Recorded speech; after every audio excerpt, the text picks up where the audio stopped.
CJP ഉന്നയിച്ച എല്ലാ ആവശ്യങ്ങളും കേന്ദ്ര സർക്കാർ അംഗീകരിച്ചതോടെ ജന്തർ മന്ദറിലെ സമരം പിൻവലിച്ച് കോക്രോച്ച് ജനതാ പാർട്ടി. പ്രതിഷേധക്കാർക്കെതിരായ കേസുകൾ പിൻവലിക്കും, ഭാവിയിലും നിയമ നടപടികൾ ഉണ്ടാകില്ലെന്നും കേന്ദ്ര സർക്കാർ ഉറപ്പു നൽകി. ആത്മഹത്യ ചെയ്ത കുട്ടികളുടെ കുടുംബങ്ങൾക്ക് ചട്ടങ്ങൾ പരിശോധിച്ച നഷ്ടപരിഹാരം നൽകും. നീറ്റ് പരീക്ഷാ പരിഷ്കരണത്തിൽ 1 മാസത്തിനകം ചർച്ച നടത്തും. സമരം തുടങ്ങി 36-ാം ദിവസം കേന്ദ്ര വിദ്യാഭ്യാസ മന്ത്രി ധർമ്മേന്ദ്ര പ്രധാന്റെ രാജിയോടെയാണ് അനുരഞ്ജനത്തിന് കളമൊരുങ്ങിയത്. സമരം പിൻവലിച്ചതോടെ പ്രവർത്തകരുടെ നാട്ടിലേക്ക് മടങ്ങാൻ CJP നേതാക്കൾ ആവശ്യപ്പെട്ടു കഴിഞ്ഞു. പ്രധാന്റെ രാജി CJPയുടെ പ്രധാന ആവശ്യമായിരുന്നു. ഇന്ന് വൈകുന്നേരം സർക്കാരും CJPയും സംയുക്തമായി നടത്തിയ വാർത്താ സമ്മേളനത്തിലാണ് ഈ പ്രഖ്യാപനം ഉണ്ടായത്. സർക്കാർ പ്രതിനിധികളുമായി ഞങ്ങൾ 3 ഘട്ട ചർച്ചകൾ നടത്തി. ദിവസങ്ങളായി ജന്തർ മന്ദറിൽ നടന്നു പോന്നിരുന്ന ഞങ്ങളുടെ പ്രക്ഷോഭത്തിന് പ്രധാനമായി 3 ആവശ്യങ്ങളാണ് ഉണ്ടായിരുന്നത്. ധർമ്മേന്ദ്ര പ്രധാന്റെ രാജി, പ്രക്ഷോഭകർക്കും സംഘാടകർക്കുമെതിരെ ചുമത്തിയ എല്ലാ FIRകളും പിൻവലിക്കുകയും ഭാവിയിൽ ഇവർക്കെതിരെ കേസുകൾ എടുക്കാതിരിക്കുകയും ചെയ്യുക, നീറ്റ് പരീക്ഷാ ക്രമക്കേടിനെ തുടർന്ന് പ്രിയപ്പെട്ടവരെ നഷ്ടപ്പെട്ട കുടുംബങ്ങൾക്ക് 1 കോടി രൂപ വീതം നഷ്ടപരിഹാരം നൽകുക എന്നിവയായിരുന്നു അവ. അല്പം മുൻപ് ധർമ്മേന്ദ്ര പ്രധാൻ രാജിവെച്ചു. അതായത് ഞങ്ങളുടെ ആദ്യത്തെ ആവശ്യം സർക്കാർ അംഗീകരിച്ചിരിക്കുന്നു. സർക്കാർ തല ചർച്ചകൾക്ക് ശേഷം കോക്രോച്ച് ജനതാ പാർട്ടിയുടെ ദേശീയ വക്താവ് അശുതോഷ് റാങ്ക വാർത്താ സമ്മേളനത്തിൽ പറഞ്ഞ വാചകങ്ങളാണിത്. രണ്ടാമത്തെ ആവശ്യം സർക്കാർ അംഗീകരിച്ചിട്ടുണ്ടെന്നും പ്രതിഷേധിച്ച വിദ്യാർത്ഥികൾക്കെതിരെയുള്ള FIRകൾ പിൻവലിക്കുമെന്നും കോക്രോച്ച് ജനതാ പാർട്ടി വ്യക്തമാക്കി.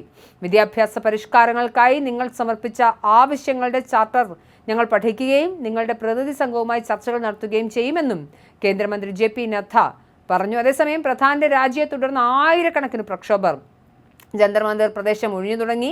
മെട്രോ ഗേറ്റുകൾ പൊതുജനങ്ങൾക്കായി വീണ്ടും തുറന്നതോടെ ആളുകൾ രാജീവ് ചൗക്ക് മെട്രോ സ്റ്റേഷനിലേക്ക് നീങ്ങി തുടങ്ങിയിരിക്കുന്നു. ജനക്കൂട്ടത്തെ നിയന്ത്രിക്കുന്നതിനായി വൻ പോലീസ് പാരാമിലിറ്ററി സേനയെ പ്രദേശത്ത് വിന്യസിച്ചിട്ടുണ്ട്.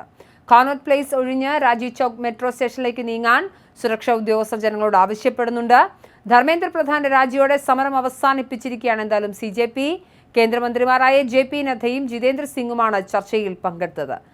CJPയുടെ വക്താക്കളായ അശുതോഷ് റംഗയും സൗരവ് ദാസും CJP പ്രതിനിധീകരിച്ച് ചർച്ചയിൽ പങ്കെടുത്തു. ചർച്ചയിൽ 3 ആവശ്യങ്ങളായിരുന്നു CJP പ്രതിനിധികൾ മുന്നോട്ട് വെച്ചത്. കേന്ദ്ര വിദ്യാഭ്യാസ മന്ത്രി ധർമ്മേന്ദ്ര പ്രധാന്റെ രാജി, പ്രതിഷേധങ്ങളിൽ പങ്കെടുത്തവർക്കെതിരായ FIRകൾ പിൻവലിക്കുക, നീറ്റ് പരീക്ഷാ പേപ്പർ ചോർച്ചയുമായി ബന്ധപ്പെട്ട് മരണപ്പെട്ട വിദ്യാർത്ഥികളുടെ കുടുംബങ്ങൾക്ക് 1 കോടി രൂപ നഷ്ടപരിഹാരം നൽകുക എന്നീ ആവശ്യങ്ങളാണ് CJP പ്രതിനിധികൾ മുന്നോട്ട് വെച്ചത്.